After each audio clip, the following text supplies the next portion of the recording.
They say hotels are just temporary shelters between lives lived elsewhere, but some rooms remember too much. Some doors open into something more than space emptying. Waiting then as I checked into room 313 of the Silver Pines in a century-old roadside hotel carved into the forested edge of the Adirondack Mountains. I felt a presence that wasn't simply architectural, not just the creaking floors and antiquated piping, whispering old building secrets, but a knowing, watching force, as if something unseen had already registered before me, had unpacked unseen luggage, and was now retreating just out of view behind the musty floral drapes and the antique armoire with a warped mirror that never quite reflected me the same way twice. The manager, a pale, quiet man with nicotine-yellowed fingers and a trembling voice, had hesitated briefly when I asked for a room, glancing at the logbook with eyes that read more than names, like it held death records instead of reservations. Then told me I was lucky 313 was available, though his tone betrayed anything but good fortune still. I was tired. The roads had grown darker than the hours suggested, and the rain outside hadn't let up since I crossed into New York.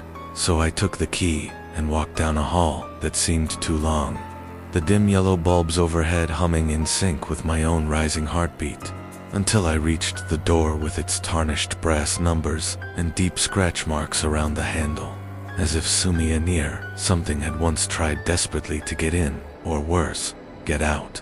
The moment the door clicked shut behind me, it was as if the room exhaled, the stale air warming with something like breath.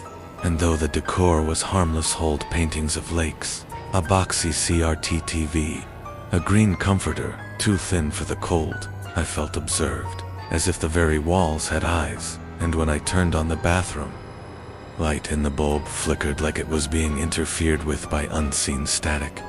I caught in the mirror, just behind my shoulder, a figure tall, black blur, shaped like a man, but with no features, no face. Just a vague silhouette that vanished the moment I spun around.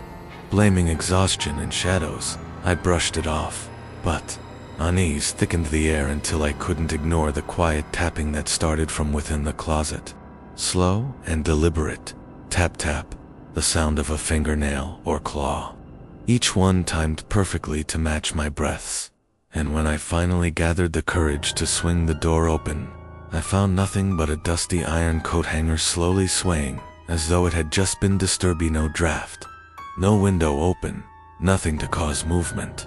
And when I reached out to stop it, the moment my fingers brushed metal, an ice-cold hand clasped my wrist from within the dark, and I screamed, recoiling as the closet door slammed itself shut with bone-jarring finality. I didn't sleep that night, how could I? Every blink was a gamble, every shadow in the room threatening to evolve into something real, and worse, every time I dared to shut my eyes, I heard whispers, not voices exactly, more like thoughts that weren't mine, echoing just behind my skull. Things like, you shouldn't be here, and it's still hungry, until dawn bled into the blinds, and I bolted downstairs to demand a refund, or at least an explanation, but found the lobby eerily empty, the desk manned only by a dusty lamp, and the old logbook now open to a page with my name already crossed out in thick red ink, and underneath it, scrawled in frantic pencil, the words, "He woke it up," which made no sense until I tried to leave, and found that the front door wouldn't open. No matter how I pulled or slammed or even tried to break the glass, I was trapped inside what felt less like a hotel, and more like a pocket of reality folded into something's feeding ground. And the longer I stayed, the more the building changed. Hallways shifted lengths. Mirrors reflected rooms I hadn't entered. And worst of all, I started seeing other guests who weren't really there. An old woman who stared at the ceiling and whispered about fire. A child with empty sockets instead of eyes. A bellhop from decades past who offered me a room upgrade with a key that bled when I touched it at night. Oh God. At night, the ceiling groaned, like it was supporting something massive, crawling just above, and the bedsheets pulled tight around me by unseen hands, until I nearly suffocated before wrenching free and lighting every candle I could find, just to keep the dark from touching me again. On the third day, I made it into the basement, looking for the breaker panel in a desperate attempt to force the hotel into revealing itself through light, but instead found a wall covered in photographs and spreads, maybe thousands of every guest who had stayed in room 313. Many of them dated decades before the hotel even had that room number, and in every photo, the same shadowy figure lurked just behind the subject, barely visible but undeniably present, until I reached the end of the line and found a photograph, dated tomorrow, with my own face in the center and that same black silhouette, now with its hand on my shoulder. I fled, retracing every hallway, every twist in the architecture that seemed now to be closing in like a throat swallowing a pill, until I finally reached my room again. But the door was good and only a blank wall where it once stood in. I knew then that I'd never checked into this place. Not really. That something had drawn me here, studied me, learned me, mimicked my thoughts and fears, and now that it knew me, it would never let me leave, not alive anyway. And as I screamed into the walls, begged for escape, tore at the plaster with my fingernails until they bled, I realized that no one could hear me outside.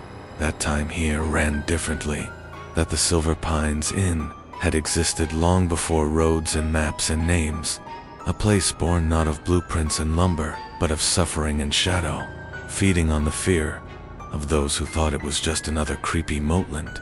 Now, as you watch this, as my voice cracks and camera flickers in and out, you're wondering if this is just a story. But ask yourself, the last time you stayed in a hotel, did you check to see if the mirror showed only your reflection? Did the closet creak even when it was empty? Did you wake up in the middle of the night feeling like something was already inside the room, breathing just behind your ear?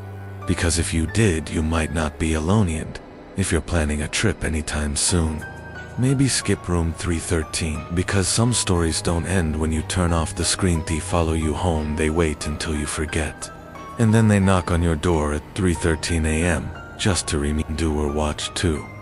If you're still herein, the lights in your room haven't flickered yet, consider yourself lucky. But before you go double checking your closet or staring too long into that hallway mirror, do one last thing. Like this video if you felt a chill down your spine, and subscribe if you want more terrifying tales that stay with you long after the screen fades to black. Every click helps us dig deeper into the unknown, and who knows, maybe your story will be next. Until then, sleep tight, and whatever you don't, look under the bed tonight.